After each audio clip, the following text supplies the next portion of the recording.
Is Nilima. Last class లో వచ్చేసి మనం మెడికల్ కోడింగ్ అంటే ఏంటి, దాంట్లో ఏమేమి బుక్స్ ఉన్నాయో తెలుసుకుందాం.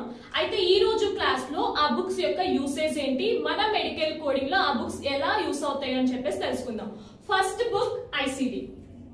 So ICD is nothing but international classification of diseases. ఈ బుక్ నుంచి మనం ఓన్లీ డిసీజెస్ ని మాత్రమే కోడ్ చేస్తాం. For example fever.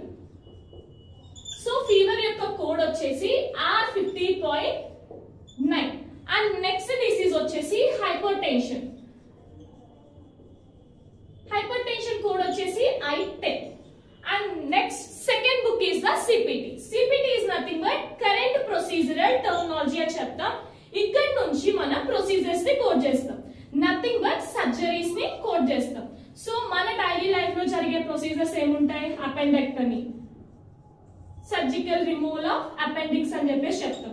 సో ఈ అపెండెక్టమీ కోడ్ వచ్చేసేసి 44960 and next cholecystectomy.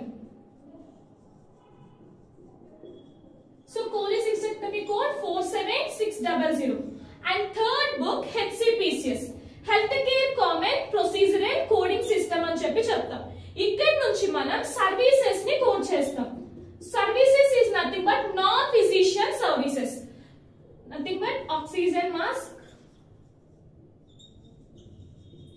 or wheelchairs. Oxygen mask code A46.20. So ఇక్కడ హాస్పిటల్ వాళ్ళు పేషెంట్ కి అడిషనల్ గా ఏమేమి సర్వీసెస్ ప్రొవైడ్ చేశారు అనేది ఇక్కడ నుంచి మనం కోడ్ చేయడం జరుగుతుంది. అయితే ఐసిడి నుంచి డిసీజెస్ ని, సిపిటి నుంచి ప్రొసీజర్స్ ని, హెచ్సిపిసిఎస్ ని, సర్వీసెస్ ని కోడ్ చేస్తాం. సో ఈ కోడ్స్ ని మనం యూనివర్సల్ ఆల్ఫా న్యూమరికల్ కోడ్స్ అని చెప్పి చెప్తాం.